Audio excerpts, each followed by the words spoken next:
سلام بچه‌ها، امروز میخوام یکی از سریع‌ترین و خوشمزه ترین صبحانه‌های کتویی رو بهتون آموزش بدم و این بعد میخوام سعی کنم بیشتر خودم ویدیو بذارم برای دوستانی که درخواست داشتن که شما چرا خودت ویدیو نمیذاری. اول یه مقدار کره رو، حالا میتونه کمتر باشه میتونه بیشتر باشه، کف تاوه رو چرب میکنیم. میتونین از روغن نارگیل، روغن‌های حیوانی هم استفاده کنین. دنبه هم خوبه برای کسایی که طعمش رو دوست دارن، ولی خب کره از همه خوشمزه تر میشه تو این غذا. ولی باز از هر روغنی که داشتید میتونید استفاده کنید. یک مش پنیر پیتزا، پنیر موزارلا اشتباه گفتم، مخصوصا 202، به خاطر اینکه کربش بسیار کمه. کف تابه میریزیم که کل تابه رو پوشش بده. من چون دارم این غذا رو برای چند نفر درست میکنم این مقدار دارم بیشتر میریزم. شما تابه یه نفره بذارید و همون یه مشتی که گفتم رو انجام بدیم. ببین کل تابه باید از پنیر گرفته بشه. این غذا بسیار سیر کننده است و شما میتونید وقتی اینو استفاده میکنین دیگه اصلا تا شب نیازی نیست که غذای دیگه ایمیل کنی. عالی عالی.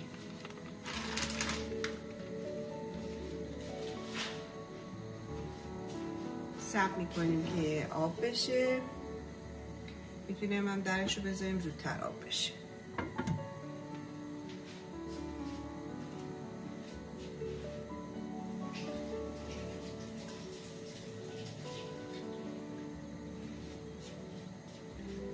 دوستانی که تو چالش ما شرکت کردن میدونن که یکی از صبحانه‌های بسیار عالی چالشه و خیلی از دوستانی که اینو اول روز نوش جان میکنن دیگه میلی به غذا ندارن تا شب و یکی از مهمترین هست‌های این رژیم و این سبکه که شما اشتهاتون و ریزه‌خواریتون به حداقل میرسه و این واقعا چیز لذت بخشی، چون اکثر ما دچار مشکل ریزه‌خواری و اشتهای کاذب هستیم.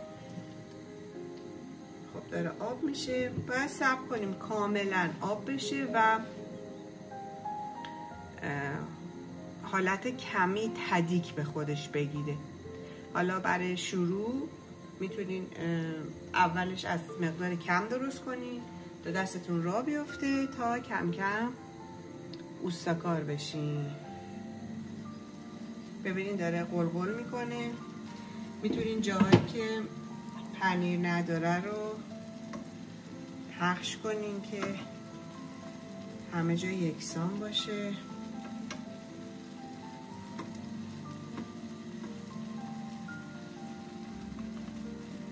چقدر کار بلاگرای آشپزی سخته واقعا.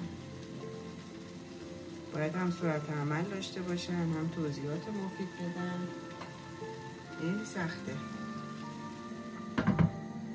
خب میذاریم همینجوری یه مقدار کفش حالت تعدیکی پیدا کنه.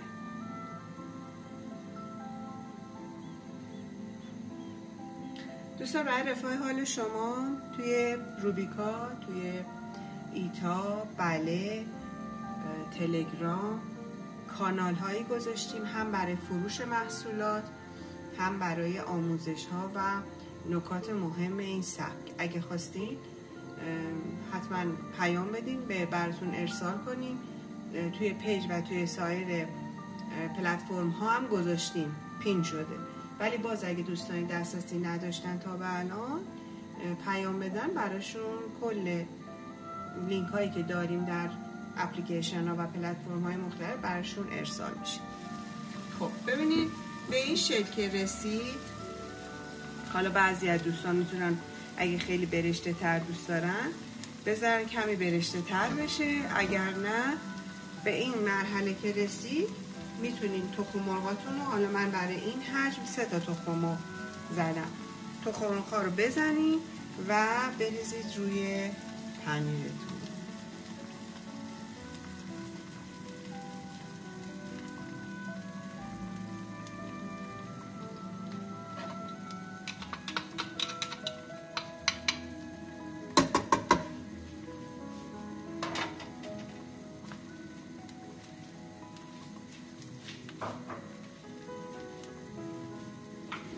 حالا ادویه هایی که دوست دارین، من نمک نمیذارم چون خود پنیر حالت شوری داره. یه مقدار فلفل سیاه میزنم چون عاشق فلفلم، نه فلفل تند، فلفل سیاه دوست دارم. پاپریکای دودی، اینا ادویه های دلخواه منه. شما هر چیزی که دوست دارید میتونید بزنید. آبیشن هم باش خیلی خوشمزه میشه. در حقیقت یه نوع پیتزاه این غذا. من عاشق زعتر که یه نوع ادویه عرق. خیلی از دوستان توی این مرحله میتونید مجدد پنیر بهش اضافه کنین که مشابه پیتزا بشه.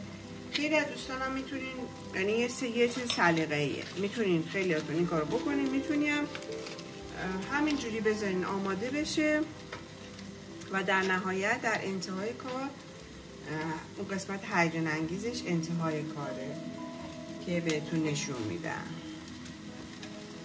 بعد این دورش رو چک کنین ببینین آماده شده یا نه. میبینین که هنوز شده. کم کم دقت کنید داره خودش رو میگیره.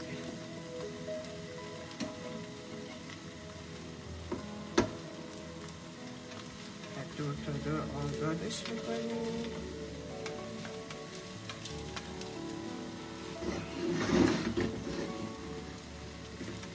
الان این ورش گرفته، ناکنیم.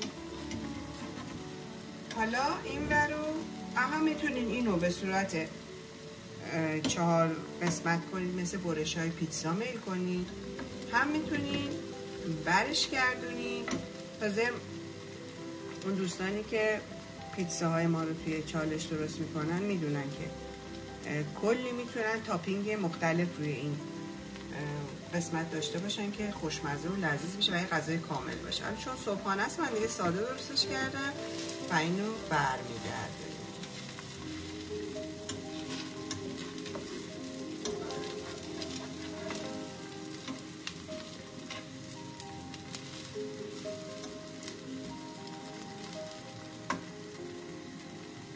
و میذاریم که کاملا برشته بشه.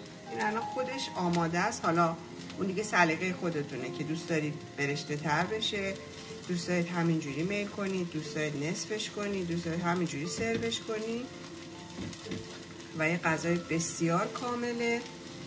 حتما بهتون پیشنهاد میدم امتحان کنید و نظرتون رو برای من بفرستید. چون من تا خودم غذا درست نمی‌کردم، خیلی برام نظرهای شما و تشویق‌های شما ارزشمنده. حمایت از پست ارزشمنده چون بهم انگیزه میده. این چرا جدا نمیشه؟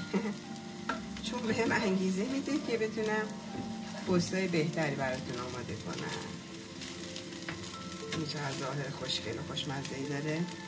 نوش جون همتون. لایک یادتون نره.